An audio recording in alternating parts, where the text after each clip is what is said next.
5G दोस्तों एक ऐसा वर्ड बन चुका है जो कुछ दिनों से हर मोबाइल यूजर की जुबान पर छाया हुआ है। इस 5G की रेस में मोबाइल से लेकर सिम कंपनियां भी अपने आप को 5G अपग्रेड करने में लगी है। लेकिन ऐसे में क्या आपके दिमाग में सवाल आया कि 5G अनलिमिटेड डाटा ही क्यों दे रहा है? इसमें 2 या 4 GB डाटा भी तो दिया जा सकता था। और क्या 4G फोन में 5G अनलिमिटेड डाटा चलाया जा सकता है? क्या सच में 5G इतना फास्ट है कि इसमें 1 GB की वीडियो मात्र 1 सेकंड में डाउनलोड की जा सके? और क्या इस 5G नेटवर्क की वजह से पक्षी तेजी से विलुप्त हो रहे हैं? ऐसे ही कई सवालों के जवाब आपको इस वीडियो में मिलेंगे, इसलिए प्लीज वीडियो को एक लाइक और चैनल को सब्सक्राइब जरूर से कर लेना।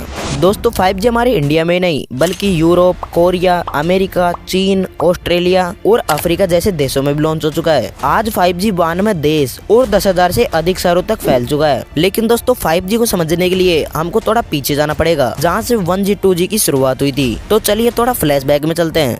1G जो कि मोबाइल टेक्नोलॉजी की फर्स्ट जनरेशन यानी पहली पीढ़ी थी, इसलिए इसका नाम 1G रखा गया। और उस समय लोगों को पता चला कि दुनिया में एक ऐसी भी चीज है जिससे हम कई किलोमीटर दूर केवल एक छोटे से मोबाइल से एक दूसरे से बात कर सकते हैं। कुछ गांव शहरों में ये खबर फैली तो कोई मानने को तैयार ही नहीं था कि ऐसा कैसे हो सकता है। बिना किसी की सहायता से हम कुछ ही सेकंडों में एक दूसरे से इतनी दूर कैसे बात कर सकते हैं। दोस्तों ये बात लोगों को उस समय इम्पॉसिबल से लगी, लेकिन धीरे धीरे मोबाइल भारत में भी आने लगे। और जब लोगों ने इनका यूज किया तो जैसे मानो लोगों को एक चमत्कार से कम नहीं लग रहा था। 1G का आविष्कार करने वाला पहला देश जापान था और ये देश नेटवर्क में पहले से ही बहुत आगे रहा है। 1G का आविष्कार 1980 से 1990 के बीच हुआ और 1993 तक लोगों ने इसका इस्तेमाल करना शुरू कर दिया था। इसमें हमें 2.4 KB की स्पीड देखने को मिलती थी, जो उस समय के हिसाब से एक बेहतर मोबाइल नेटवर्क टेक्नोलॉजी थी। 1G नेटवर्क एनालॉग सिग्नल पर कार्य करता था। इसका वॉइस क्वालिटी उस समय के हिसाब से तो काफी अच्छा था, लेकिन इससे हम केवल वॉइस कॉल ही कर सकते थे। इसके लिए एक बड़ा सा बॉक्स दिया जाता था और उसे वायर कनेक्ट होकर सुनने के लिए एक छोटा सा स्पीकर और बोलने के लिए एक छोटा सा माइक लगा होता था। इसके उदाहरण के तौर पर आप आज के टेलीफोन को देख सकते हो। लेकिन दोस्तों आज का टेलीफोन काफी एडवांस हो चुका है और पहले के टेलीफोन कुछ इस तरह दिखा करते थे। लेकिन दोस्तों इस 1G में इंटरनेट कॉलिंग का फीचर मौजूद नहीं था, मतलब कि हम एक देश से दूसरे देश कॉल नहीं कर सकते थे। इसमें एक निश्चित दूरी तक ही कॉल लगाया जा सकता था और इसकी सबसे बड़ी समस्या ये थी कि इसमें बहुत ही ज्यादा बैटरी पावर खर्च होता था। इसलिए इस फोन को चलाने के लिए इसमें एक बड़ी सारी बैटरी रखी जाती थी और उस बैटरी का वजन 8 से 10 किलो तक हो जाता था। इस वजह से यह फोन काफी बड़ा होने के कारण इसे आप आसानी से कहीं पर भी ले जा नहीं सकते थे और ना ही इसमें किसी भी प्रकार की कोई सुरक्षा मौजूद थी। फिर कुछ सालों बाद यानी 1995 में मार्केट में आया 2G और यह 1G के मुकाबले एक बेहतर नेटवर्क था, क्योंकि यह डिजिटल सिग्नल पर कार्य करता था। इसमें आपको किसी भी प्रकार की कोई वायर देखने को नहीं मिलती और ना ही इसमें बड़ी बड़ी बैटरियां रखी जाती थी। इसको 1G मोबाइल के मुकाबले काफी छोटा बनाया गया और इसको आप आसानी से एक जगह से दूसरी जगह तक ले जा सकते थे और इसकी स्पीड उस समय 64 kbps थी। और इसमें हम वॉइस कॉल के अलावा SMS और MMS भी कर सकते थे।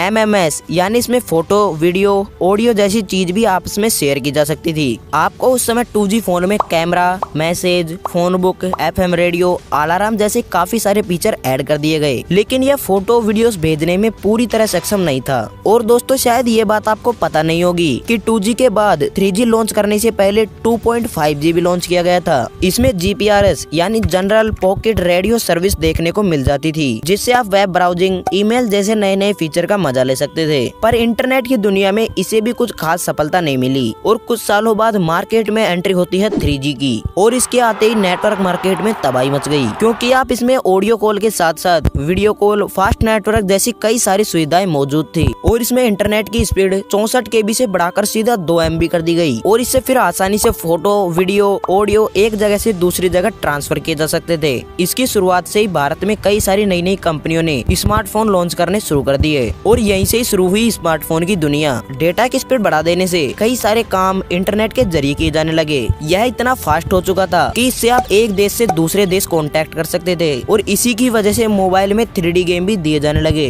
इसके आने के बाद मार्केट में कई सारे नए नए ऐप, टीवी, संचार आदि का काफी विकास हुआ। लेकिन दोस्तों इसमें भी एक कमी थी कि इसका बैटरी बैकअप बहुत ही डाउन हुआ करता था और बहुत कम मात्रा में होने के कारण ये फोन काफी महंगे हुआ करते थे। धीरे धीरे टाइम गुजरता गया और कुछ सालों बाद 4G की दुनिया शुरू हुई। ये आज तक का सबसे विकसित मोबाइल नेटवर्क रहा है, क्योंकि यह टेक्नोलॉजी हर गांव, हर गली में उपलब्ध है। इसकी शुरुआत 2009 में हुई थी, लेकिन भारत में 4G 2012 में आया और इसमें डेटा की स्पीड 2 MB से बढ़ाकर 100 Mbps कर दी गई, जो कि वाकई में काफी तेज स्पीड थी। इसके आने की वजह से हाई क्वालिटी में फोटो, वीडियोस, लाइव स्ट्रीम जैसे काम कर पाते चाहते थे और दोस्तों इसी की वजह से आप ये वीडियो भी देख पा रहे हो। इसके आने के बाद ही गेमिंग इतना विकसित हो पाया। इसमें दोस्तों नेटवर्क भी अच्छा आता था और इसका बैटरी बैकअप भी काफी हद तक ठीक कर दिया गया। लेकिन फाइनली अब लॉन्च हो चुका है 5G। लेकिन दोस्तों उससे पहले मैं आपको बता दूं कि 5G 2019 में ही लॉन्च हो चुका है, लेकिन इंडिया पहुंचते पहुंचते इसको 3 साल लग गए। यानी कि इंडिया में इसकी शुरुआत 1 अक्टूबर 2022 को हुई और ये बहुत ही जल्दी आपको हर गाँव हर शहर में देखने को मिलेगा। 4G में आपको स्पीड मिलती थी 100 Mbps, लेकिन अब 5G में इसकी स्पीड सीधा 1GB कर दी गई है और इसका नेटवर्क 4G के मुकाबले 100 गुना तक अधिक होगा। यह घंटों का काम मिनटों में नहीं बल्कि सेकंडों में कर देगा। लेकिन दोस्तों ऐसे में एक बात बहुत ही चर्चा में चल रही है कि 5G अनलिमिटेड डाटा ही क्यों दे रहा है, इसे 4G प्लान की तरह पेड भी तो रखा जा सकता था। तो दोस्तों इसके पीछे एक बहुत बड़ा कारण है। अगर आपने 5G नेटवर्क को यूज किया होगा तो आपने देखा होगा कि 5G नेटवर्क बहुत ही तेजी से चलता है और इसकी स्पीड सीधा 1GB पर सेकंड तक है। यानी कि आप हर सेकंड में 1GB डाटा का इस्तेमाल कर सकते हो। और ऐसे में अगर इसमें 1 या 2GB इंटरनेट दिया जाएगा तो इतनी तेज स्पीड होने के कारण उसका पता भी नहीं चलेगा, क्योंकि आपने देखा होगा कि 4G फोन में 100 MB की स्पीड मिलने के बाद भी डेटा कितनी तेजी से खर्च होता है। तो सोचिए ये तो 5G है और अगर इसमें 2-5 GB डाटा का प्लान दिया जाएगा तो वह 2 से 5 मिनट में ही खत्म हो जाएगा और लोग 5G इंटरनेट का मजा नहीं ले पाएंगे। इसलिए 5G को अनलिमिटेड ही रखा गया है ताकि यूजर इसे आसानी से यूज कर पाए। लेकिन दोस्तों हो सकता है कि 5G कुछ समय बाद पेड कर दिया जाए, यानी कि इसमें भी 4G प्लान की तरह रिचार्ज कराना पड़ सकता है। ऐसे में कई सारे 4G यूजर्स का सवाल है, क्या 4G फोन में भी 5G अनलिमिटेड डाटा यूज किया जा सकता है? तो दोस्तों